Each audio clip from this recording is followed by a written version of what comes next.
Hello, it's me again. Okay, I know. It's been a while, but let's do it. I've been doing a little bit of grass replacement with the digital miner. So I've got this set up to mine mycelium and replace it with the grass blocks. And we're getting the grass blocks from way over there. One of the really annoying things I've had to do is fly over there. I was taking this digital miner once it ran out of grass, like it is now, and putting it over in a biome where there is a ton of grass, digging it all up, and then bringing the whole setup back over here. But I've tried to be a little bit smarter than that, and I've also set up a way of getting over there. So we've got this teleporter that will take us straight across, and as you can see, we have another digital miner, and this is set up to dig up the grass blocks with Silk Touch, and I also did something even smarter. This is like big brain moves, this. What I've done is also set this to replace the grass with dirt, because what I was doing was just digging up all the grass and leaving all the stone and all the janky stuff underneath, and then my plan was to move this somewhere else and destroy all the land there. But if I replace it with dirt, the grass can spread onto that dirt, but the digital miner will only dig up the grass that it saw when you click start. So it will still allow the grass to spread, and then once it gets to the end, we'll leave the grass spreading for a bit, and then we can start running, and we've got basically an infinite grass farm. I do actually need to move this somewhere where I can leave it loaded.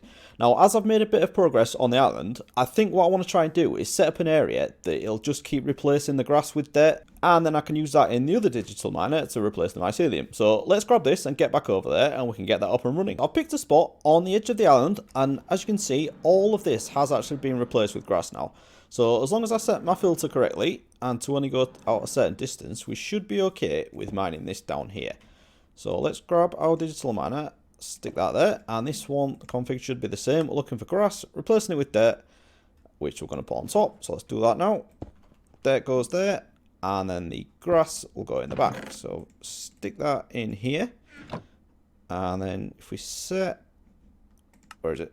Set the config, we'll reduce this a bit so we're not completely destroying everything, and then we may need to put that a bit higher. Okay, so that looks good to me. So if we just start that off, we should start seeing that replaced with dirt. Now the danger is that we do this anywhere near mycelium, and then that'll spread onto this dirt that we're putting down now, but I think we should be alright if we just do it around here. So we'll let this run, and then we can take this grass, which should keep replenishing now, and then we can put this into our other one, and then we should be good to go. This isn't ideal. We're still not 100% of the way there of automating this, but that is the next thing I want to work on. So if we put the grass in here and set that running, that'll start replacing the mycelium with the grass. So the next thing I want to work on is actually transferring this automatically, because at the minute I've got a couple of problems. One, that I need to do that, put the grass in here manually, and then the dirt that comes into here, I need to put that one in there manually. And then also the power runs out quite quickly because these machines are quite intense. So I've been taking my energy cubes up to where my power storage is and charging them up, bringing them back. So no, that's not what we're going to do. What we're actually going to do today is make use of a very awesome block called the Quantum Entangloporter. So let's have a look at how we make that. And these things are very, very expensive. So I want to do this with the minimum amount possible. And I think I figured out how to do it. So let's have a look at this recipe. Yeah, this is pricey. I don't think we've got everything for it. So actually, let's do a pattern. Let's remember how to play modded Minecraft. Okay, so we'll have that pattern in there. And I don't think I've got one for these, the ultimate control circuits. So I may need to do that as well. Stick that in there. And then let's see if we've got everything we need to do this. So I actually need 5 of these things. I know. Oh, I don't have one for a teleportation core. Okay, we can do that. Actually, got more than I thought I had. No, where's my pattern? There we go. So we'll add that pattern as well. Stick that one in there. And try that again. 5 of these. And alright, we have actually got everything we need to do this. Brilliant. Okay, let's get that going. I'll wait for these to craft. Alright, let's grab all these. Oh, they don't stack. Never mind. And we have some universal cable. And I also want some logistical transporters as well. Okay, right, I think we've got everything we need now. So, first job. Now, I don't know if I showed this last time, but I moved my power generation over to this side because it was originally here. But as we're going to put the 4x ore processing over here, which we will be doing later today, I needed to get that out of the way. So, I've put that over this side. And then the rest of the setup is exactly the same. So, it just comes round here. But what I actually want to do, the first step of this is that I need to add a quantum entangloporter onto this power setup. What I want to do is click on this, and first thing we need to do is set a frequency. So if we just have a default one, we'll call it main. I know, that's nice and imaginative, isn't it? And now this is our main frequency for sending things around. Now, frequency is basically just a network of where we can send these things. So if we have another one over here, we also set this to main. These two are now linked, and we can send anything we want between these wirelessly. So that's power, items, gas, liquids, or heat. We can do all of them at the same time. So these things are really, really crazy. Now, we just need to do a little bit of setup on this. What we're going to do, this one is just for the power. So we're going to set the side config, and then we're going to click on energy. And then we just need to make sure that the bottom one is set to input, which it is. So that means that will now send power to any of these that are set to the same frequency. So, right, that's great. First job done. Now, what we can do with this is take these straight across to the digital miners and replace those energy cubes that we've got just with this thing. And it should just work. So we'll get that out of the way. And I will put a cable there as well. You don't need to do this, but it just separates it a bit because we are going to use it for transferring some items as well. So we'll put the universal cable in there, and then we also need to make sure that the side config for energy is set to output for the correct side. So let's just put them all to output just in case we need to use another one, and also I need to set the frequency as well. Eject. Right, we just put that ejector on, and now we can see the power is in that cable, and it's also in this as well. So that's brilliant. Right, we just need to do that for all the other one as well. Okay, so that one there, another cable there. Set the frequency to main, and then side config for energy on that eject on, and all these to output. Right, so that's that done as well. Excellent. Okay, so now we've got the power hooked up. The next thing we need to do, which is a little bit more complicated, is to move these items. So we've got the grass being produced at this one, and what we want to do is move it over there to the other digital miner. So all we need to do here really is link up this chest to the quantum entangloporter, and then we use our configurator and set this to extract. That just starts sending them into there. If we just look at the side config, and we're on items, so we want to turn everything off. Just make sure we've got the right one. That's not the right one, so it's this one is the one that it's going into, and then we can turn that off as well. So we've got the items going in there, and that is just on input. They will also be using this frequency. You don't need to set up a different one for items and power. They can all use the same one. So now we can get across to the other one and hopefully be able to export those into the chest that's on top of there. Okay, so over here, we want the grass to go into there. So we can just, again, go into our side config. We want eject on this time, but we want the top to be the output. And then the items, we'll set them all to none for now. And then we want eject on. And then if we put that like that, and we have the grass automatically going into there. So now that should be able to use that and carry on.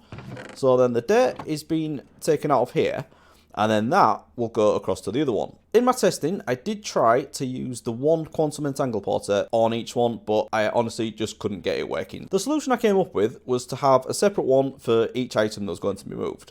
So that's not ideal. It's a little bit more expensive with these things, and also this one does need moving around, so I need to rebuild this whole setup wherever I take it. So I did want to keep it as simple as possible, but unfortunately I couldn't get that working, so I don't even know if it is possible, to be honest. But I'll get this other one set up and we'll have a look in a second. Okay, so I've got both of those set up now, and as you can see, the dirt is coming over here. I've set up 2 more quantum entangloporters, and I also added another frequency and called this one dirt, just so we didn't get confused with the grass and the dirt going into the same one. This is just output into this chest, and then this can automatically use that to replace the grass. So now this grass has pretty much grown back. I think we can start this up again. There we go. So I've got 1600. They can mine, and it'll send across here, and that'll go into this one, and it'll be received over here, and then it'll carry on replacing the mycelium with the grass, and then the dirt that comes out will go into this chest and across back to the other one. So that is it. Okay, so the main thing I wanted to do today was upgrade my ore tripling setup to an ore quadrupling. If you're brand new to this, you may not have seen these before. So let's just have a quick overview of how the Mekanism ore processing works. Each stage just builds on the previous one. The simplest thing you can have is an energized smelter, or the upgraded version, which is the smelting factory. So if you put an ore straight into here, it'd be just like putting in a furnace, you just get one out of it. The next stage up from that is the enriching factory, which creates the dust, and it'll create 2 from every ore that you put in, and then that will go into the smelting factory, and you get your 2 ingots. The next stage from that, we have the purifying factory and the crushing factory. You put your ore in here, you'll get 3 items out of it. It'll then go into here, processed a bit further, and then you'll get the 3 dust, and then from here you get the 3 ingots. This is a little bit more complicated because this also needs oxygen. So we have this extra little setup back here that is creating oxygen that goes into this system. The ore quadrupling is again a little bit more complicated, and we're just going to add a couple more machines on the end here, but then this also needs an extra little process to go into the back of it to make those machines work as well. So the first thing I actually need to do is move where this oxygen is created, because I want to put the machines here. So I'll need the oxygen to go into the back. Now, luckily, I don't have anything on the back. I have the power below at the moment, so I can just move this back here and have that going into there. So I'll get that done now, and then we can have a look at properly upgrading this setup. Okay, so I've got that moved out of the way now. We've got the electrolysis separator out the back now, and it is all set up exactly the same, but just turn around, and the oxygen goes straight into here. And I've just put through half a stack of tin ore just to make sure that's working, and it's working great. So now we just need to craft up the other things we need for this setup. Okay, so the machine that we actually need is called a chemical injection chamber. And I do know that this is a bit of a task because we have to go through a few things. So to craft the chemical injection chamber, we need a purification chamber. And to craft that, we need an enrichment chamber. And I don't even think we have what we need for that. So we need the steel casing as well. So let's do a few of these. That's the enrichment chamber. We'll have that. Purification chamber. Haven't got everything we need for that. So it's these, we should be able to do this. Right, so that's a purification chamber. Now we should be able to do the chemical injection chamber. Right, so that's the first thing we need. Right, so let's go put that in place. We haven't got everything we need yet, but we might as well keep it there for now. Okay, so this is just going to go here next to the purifying factory. And this is actually where our ores are going to go. But just like the purifying factory, this one needs something as well. And it's not oxygen this time. This needs hydrogen chloride, which itself is a bit of a task to set up. But we're going to do all that behind here, and then we're just going to have it feed into here like we've done with the oxygen. So let's go get everything we need for now, and then we can get that set up. Okay, so there are a couple of steps to this, but luckily the most difficult one is the one we got done last time, and that is producing brine from the thermal evaporation plant. So let's go craft up the other machines. So the first one is a chemical infuser. That should be fairly easy, I think. Right, so I just need a couple of tanks. And it's both basic chemical tanks, so we just need 2 of those. Right, so now we should be able to do that. Right, that's that one done. And then the next one is one that we've already used, and that's the electrolytic separator. Oh, do we have... Oh, we have a recipe for that as well. Brilliant. Okay, so that's that done. Right, so that, I think, is everything we need now. I may need a few more cables or pipes. Let's get some tubes. I think I need those. Let's have a couple of those. Right. Okay, let's go get this set up. Okay, so we've got our chemical infuser and electrolysis separator, and I've decided to do it down here, just give me a little bit of space. I probably could compact this a bit more, but just so we can see what's going on, I'll do it down here for now. We'll put our chemical infuser there, and I think we should be able to do the electrolysis separator just next to it. We're going to run the brine that we started producing last time into this side of the electrolysis separator, and if we just look at what that actually does, that is going to give us sodium and chlorine is the one that we're interested in. So we're just going to dump the sodium, we don't need that.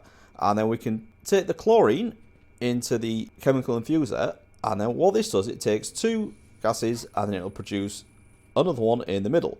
So one side is the chlorine and the other side is hydrogen, which is a waste product from the oxygen. So what I'm actually going to try and do is use this. Now, I don't know if this will be able to keep up, and I may need to have a separate supply of hydrogen. But I'm going to give this one a go for now, and hopefully that'll work. So let me get these pipes running across, and then we'll go through the setup of these machines. Okay, so I've wired all that up now. I've got this mechanical pipe coming out of the tank that's holding the brine, and that just goes into this side of the electrolysis separator. And I've changed the sodium side to dump in excess, so this will just get rid of anything that is produced in there. And then I didn't even need to change anything in here, because the chlorine is already going straight across into here. I then added this tube from the tank that was holding the hydrogen into this side, and that was it. I then put a tube coming off the front and into the back of this one, and then I made sure to disconnect this, and that was it. That's gone in there, and we now have hydrogen chloride. So in theory this should be done. And I can hear a wandering trader. That is really annoying. Okay, I've asked the wandering trader to leave, and he has kindly done so. Okay, so I think now we're ready to do a test. So I'm going to go grab some ore. We should now start getting 4 ingots for every ore. So let's start with iron, because that's the one that we're struggling with. And we're just going to put 1 in, see what happens. Oh, actually, I need to make sure that this is pushing to the right. So I want it to eject to the right. So that's it. Now, I'm going to turn this one off as well, because this ejects up there, doesn't it? So hopefully, we'll keep that in there, because I want to see actually how many we get. So if I'll put 1 ore in there. Now, I'm definitely going to need to do some upgrades with this. But hopefully this should produce 4. Yeah, that's 4 shards. So that's gone into the purifying factory, and that was really quick.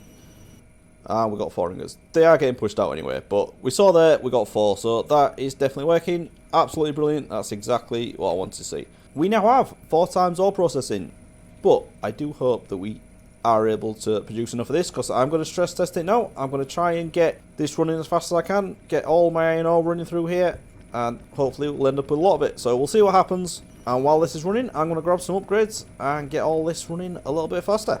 Okay, so I've got all of these machines fully upgraded now, so each of them have got 8 energy and 8 speed, and as you'll see here, it's struggling, and that's because we are not getting enough hydrogen chloride. So I know what you're thinking, it's the hydrogen, we're running low on hydrogen, and that's what I thought as well, but no, it's actually the brine. I'm really struggling for brine, so even though this is a full height thermal evaporation plant, it's not producing anywhere near enough. So luckily, I do have 2. Now, I was going to use this to start on my lithium processing, but I think what I'm going to need to do is use the brine from this and feed it into here and see if that actually does it. Because I do think what I'm going to do is build another 2 of these things. So I'll have these 2 here for the lithium production, because I know I'll need 2 for that anyway. And then I can have 2 over this side for the 4 times ore processing. So just to make sure that 2 is going to be enough, I'll get this one up and running, and we'll feed that into here and see if that actually makes a difference. Okay, so I've just crafted up the solar generators, and if you remember from last time, that's where we're struggling because we ran out of iron, but we're doing alright now. So let's stick these on here, and then we can get this going. Okay, so it turns out I built this one wrong. I've been real lazy. As you can see here, this base should be completely full with thermal evaporation blocks. Now, it looks like it is on that side, so maybe it's just this side where I didn't do it. Hopefully we can fill this in. Right, so that's formed now. So if you look at this, that is producing brine. Excellent. So all we need to do now is pipe it out over here, and this is going to look absolutely horrible, but this is just a test, remember, it's just a test. So can we do it? Yeah, do it to that. This will probably cause something to go really, really wrong, but... Okay, so I've got both of those hooked up now, and they're both producing, and it's still not great. Still not seeing a lot coming through here, but this one is doing a little bit better. It's still not great, it's still not keeping up, but it's better than it was. Okay, so I've spent way too much time troubleshooting this, but I think I finally got it all figured out. I did something a bit silly, and I completely missed something, and that is the upgrades for these machines. When they're using a gas in, you can also add gas upgrades, and it uses the gas way more efficiently, meaning that you don't need to pump as much into it. So this is something I should have done right at the start, and I probably would have saved myself quite a lot of time. The other problem was that this pipe is one of the higher end ones. It's not quite the purple one, but this is the one below that. So as you can see here, this has 5 million millibuckets in it. So each section of this pipe acts like a buffer. So once this is full and it's not being used, then this still carries on producing this because it needs to fill up this pipe, and this took an absolute age. And obviously while it was doing that, I still needed the hydrogen and I still needed the brine. Now the hydrogen ran out because as we're using a byproduct of the oxygen, once I'm not processing anything, we're not producing the oxygen, so therefore not producing any more hydrogen as a byproduct. So I've added just a really simple electrolytic separator on the back, water coming out of the same sink from this, and then we're producing the hydrogen from this and dumping the oxygen. So now no problem with the hydrogen anymore. But then I still had a problem with the brine. We were not getting enough into here to produce the chlorine that was needed in here. So it turns out it was the pipe. So I had the advanced one originally, which is the red one, and it just wasn't flowing fast enough. This was full and this was backing up, but it just wasn't getting there quick enough. So I've changed it out for the ultimate mechanical pipe now, And then again, this is a buffer as well, and it's absolutely huge, so this has had to fill this up. But as you can see, everything is completely full now. It's all working great. And it turns out I don't actually need this other one as well. I think this should be enough. Once we get everything running and having a buffer as well, I think one of them should be enough. But I've still got this connected because what I've done is I've taken the water source out of this. So this will just keep producing and it will basically just empty out over here. And that's what I wanted to do because I wanted to try, I know I'm pushing my luck now, but I wanted to try and test if I could use this brine for both the 4x ore processing and for the lithium production as well. So once this pipe is empty, what I'm going to do is change this to an input, so we're actually pumping brine into this one, and then we can get on with the lithium production. But for now, I think what we should do is dump a load of iron ore into this and see how this handles it. And another couple of little changes. Obviously, I moved this pipe, rather than going into the purifying factory, it now goes into the injecting factory, so we get the 4x. And also, I needed to upgrade the output as well, because this is where it all gets cooked, and this was all backing up. There was like 64 ingots in all of these, and it was having to wait for some of them to be ejected before it started cooking the ones that were backing up here. So this was the green one originally, the lower tier, so I've upgraded it to the advanced one, and that is more than good enough now. So once this is running at full speed, this easily keeps up. And while I remember, one of the other major issues I was having was power. These machines are really taking a lot. So this one in particular, it was taking absolutely loads of power. So we can't see what it is now, but I actually took out 2 of the speed upgrades, because even with the 8 energy upgrades, I couldn't handle it. I've finally reached my limit, I think. This gas bend generator with ethylene has done so well. We've got the 2 digital miners running constantly as well, so it's definitely struggling a little bit at the moment. The other thing as well, because we're using tons of power, I've needed to produce a lot of biofuel. So I've been going outside a lot, harvesting melons and sugarcane mainly, but now I grabbed a load of wheat and seeds from my mushroom automation setup, because there was absolutely loads backed up in there. So I've just put that in here now, and we should be doing alright. But this is something I'm definitely going to need to get sorted very, very soon. But for now, let's get some more and give this a test. Okay, so this is my input chest for my ore processing. So I'll just dump all the iron that I've got into here. And that is going in really quick now. And then everything else I've got, just bang all that in there as well. I probably will get this wired up to my refined storage system eventually, but I just like to have control over it sometimes. So we'll keep it as it is for now. And let's go see what's going on. Right, so you can see this is going through really fast. The hydrogen chloride is keeping up, and let's see what the stock's like in this pipe and if this is keeping up as well. Right, so that's flickering a bit. That's full. That's going down a little bit. Hydrogen, definitely not a problem. And then this is really low, so it must just be morning now. It's just 10 to morning. Yeah, sun's just coming up, so that's why it's so low. But I think this is going to be alright, because remember, this is not going to be running constantly. This is just going to be when I get some ore, I can pass it through, and I don't have to have a crazy amount of this going all the time. But look at that brine. There's still absolutely tons in there, so even if this can't keep up constantly, I'm still going to have enough as a buffer for this to process whatever I put into it. So yeah, very happy with that. That is definitely working. And also, this second evaporation plant has emptied now, and we're just waiting for this pipe to finish. And that's going down pretty quickly, so that's pretty good. So next time, we'll definitely get on the lithium, because that is going to be very essential soon. Okay, so that's good to see. Our iron supplies are going back up. And next time, I'll also sort out the steel processing as well, so it definitely won't eat through all our iron. But for now, I think I'm going to leave it there. Been very productive and very time consuming. I hope you've enjoyed this episode, and if you have, please do leave a like. And I'll see you again next time. Thanks for watching, everyone. Bye bye.